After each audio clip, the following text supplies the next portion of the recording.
All right, in your opener today, it talks about finding the area of your figure. We did a figure just like this, or I should say very similar to this, in the previous lesson, where you had to break it apart and find the area of those two pieces and add them together. So if I wanted to, we could break this up so that I have this rectangle on the right that is 10 by 5. So 10 times 5 tells me this rectangle on the right is 50 square inches. We can do the same thing on the bottom then, knowing that if we have 10 inches here, this is going to be 10 inches. So the bottom of my triangle here is going to be 4 inches. Our height on the right was 5, so this height on the left will have to be 5. So to find the area of my triangle, it is base, which was 4, times my height, which was 5, divided by 2. So we get an area of 10 square inches for our triangle. So putting them both together, the entire area then is 60 square inches. Now what we're going to learn today is that in that case of our trapezoid and some of our other shapes, they actually have their own formulas. And we do not need to break them apart. So first thing, for a trapezoid, we are going to be talking about the bases and the height. Once again, remember your bases are your parallel sides. Now the height of a trapezoid, it is that perpendicular distance between those bases, between those parallel sides. So that is my height here. You could have come out here. This could be my height. It is that perpendicular distance between them. For a trapezoid then, you take the average of your bases. So it is base 1 plus base 2 divided by 2. So if maybe this is 10 and this, or go a little smaller, make the numbers a little easier to work with. If this is maybe 4 and this is 10, right, I take the average of my bases. So it's 4 plus 10 divided by 2. And then I have to take that times whatever my height is. So they need to tell me that perpendicular distance from top to bottom. Maybe they give me that to be 6. So I do 4 plus 10 is 14 divided by 2, and I'm going to take that times my height. So I have 14 divided by 2 times 6. So we would have 7 times 6, which would give us 42. So that's how our trapezoid works. Now our other two shapes are our rhombus and our kite. Your rhombus, it is diagonal 1 times diagonal 2. Remember, a diagonal connects these vertices that are opposite each other. So I need diagonal 1 times diagonal 2. And then we divide it by 2. For a kite, it is actually the exact same formula. Diagonal 1, go top to bottom, times diagonal 2, which runs left to right here, and then divide it by 2. So just looking at a few examples here. It says to prevent beavers from damming a drainage pipe, the trapezoid-shaped fence shown is placed at the end of the pipe. Approximate the area enclosed by the fence. First off, that word approximate means I can round my answer, which is important to notice because that height has a radical in it. So the area of a trapezoid, it is the average of your bases. So it is 16 plus 8 divided by 2 times our height, which was our 8 square roots of 2. So average your bases. 16 plus 8 is 24 over 2 times our 8 square roots of 2. So I have 12 times 8 square roots of 2. If I were to leave this as a radical, we can multiply the 12 and the 8 to get 96 square roots of 2. Or if I'm using a calculator, our decimal equivalent of that will be 135.76.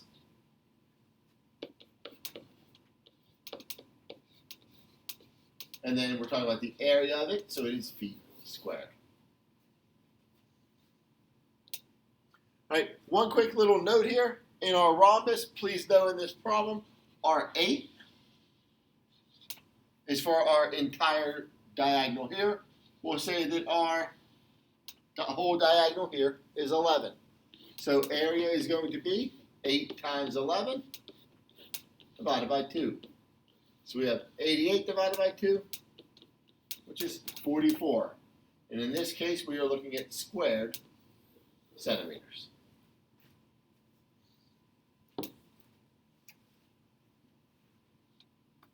Right.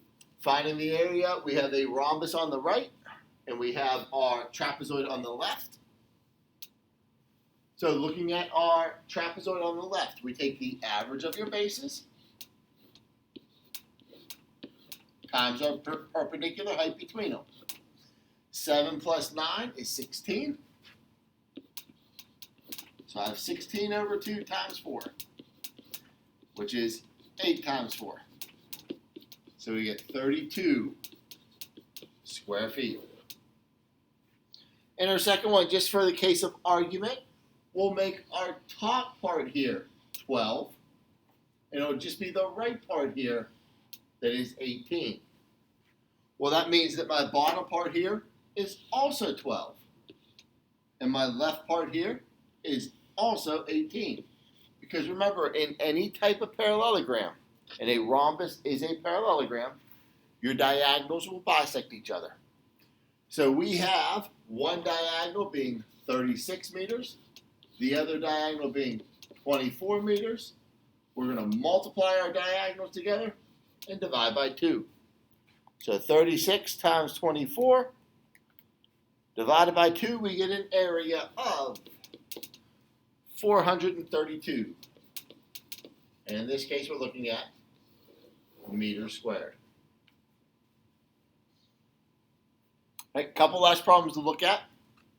First one says one diagonal of the kite is 2 times as long as the other. So that means that if one diagonal is x, our other diagonal is twice as big. So we're going to call our other diagonal 2x. It says the area of the kite is 56.25 square inches. What are the lengths of our diagonals? So area of a kite is diagonal 1 times diagonal 2 divided by 2. Our area is 56.25. Diagonal 1 we'll call x. Diagonal 2 then would be 2x.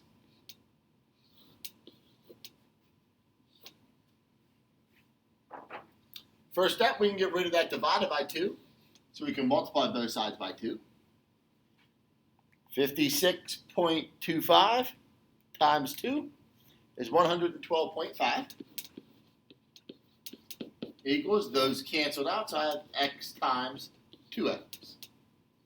Well, x times 2x is 2x squared. So we have 112.5 equals 2x squared. Next step would be to divide by 2. So we get x squared equals 56.25. And finally, we need to take the square root of each side. So x equals 7.5. If x is 7.5, that would mean that 2x then is 15. So there are the lengths of our two diagonals.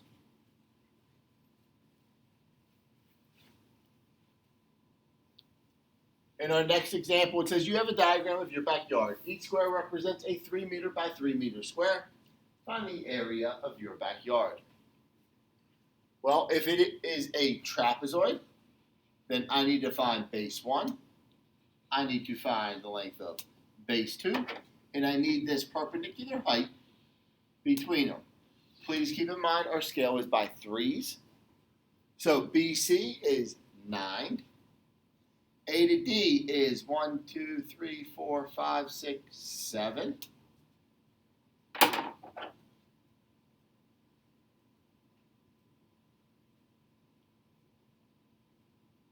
And B to D, our height here.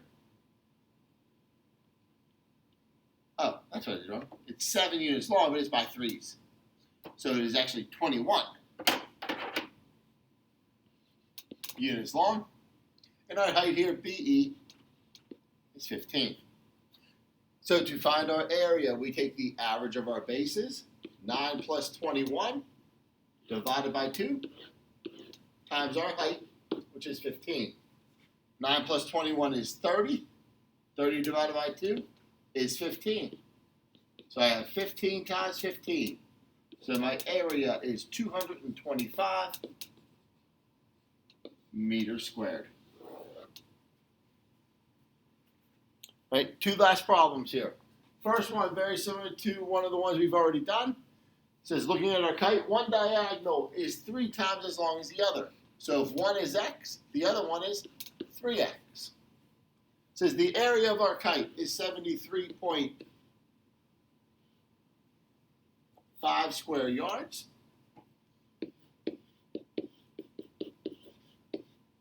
What are the lengths of our diagonals? So remember, to find the area of a kite, it is diagonal 1 times diagonal 2 divided by 2. So my area is 73.5. We have diagonal 1 being x. We have diagonal 2 being 3x. First step, once again, we can get rid of that divided by 2 by multiplying both sides by 2. So on the right, we're left with x times 3x. And on the left, we got 73.5 times 2.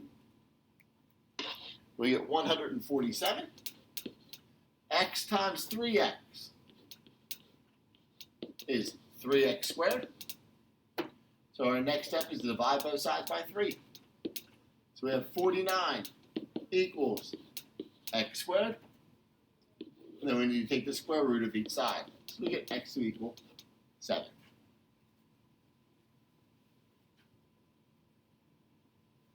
If x is 7, that is our first diagonal, 7 meters. That means 3x would be 3 times 7, which is 21 meters. So there's the lengths of our 2 diagonals. Last problem then. It says find the area of a rhombus with the vertices of M, N, P, and Q, as you see there. All right, keep in mind, we need for a rhombus, area is diagonal 1 times diagonal 2 divided by 2. So I need my 2 diagonals here. Thankfully, they are nice and easy. MP is a horizontal diagonal. That is the first length we need. MP is 6. MQ is a vertical diagonal. So it's nice and easy to count, and we get 4. So our area is 6 times 4 divided by 2. 6 times 4 is 24. So we get 12, and our unit is just unit squared then. Here's your homework assignment. Please let me know if you have any questions.